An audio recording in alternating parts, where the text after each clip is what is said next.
Le Big Bang. Le début de l'univers. L'instant où toute la matière était concentrée en un seul point. Comment pouvons-nous remonter le temps jusqu'au commencement de tout? Combien de temps s'est écoulé depuis le Big Bang? Comment a-t-on fait pour découvrir l'âge de l'univers? Il est possible d'approximer l'âge de l'univers en combinant plusieurs méthodes. La première consiste à trouver une valeur minimale en déterminant l'âge des plus vieux corps célestes, entre autres les naines blanches. Étant donné qu'elles se refroidissent à un rythme constant, il suffit de déterminer sa température via sa luminosité et son spectre d'absorption pour connaître son âge. Ainsi, on peut trouver que les plus vieilles naines blanches observables auraient environ 12 milliards d'années, ce qui indique une première valeur concernant l'âge de l'univers. Pour une approximation plus précise, on doit se tourner vers les paramètres cosmologiques et la constante de Hubble. Cette constante décrit le taux d'expansion de l'univers. Ainsi, pour estimer l'âge de l'univers, on utilise la simple équation vitesse est égale à distance divisée par le temps. Étant donné qu'à son commencement, l'univers était extrêmement dense, D doit nécessairement être proche de 0.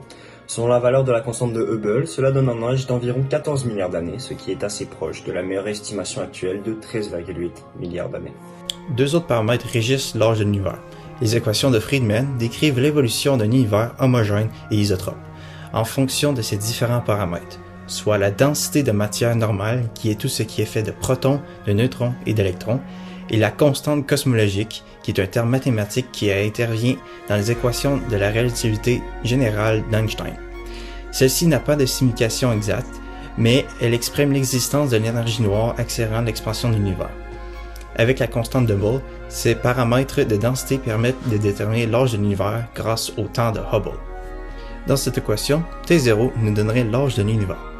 Il est ensuite possible de corriger les incertitudes présentes dans cette approximation à l'aide des deux autres paramètres cosmologiques décrits par Friedmann, la matière normale et la constante cosmologique.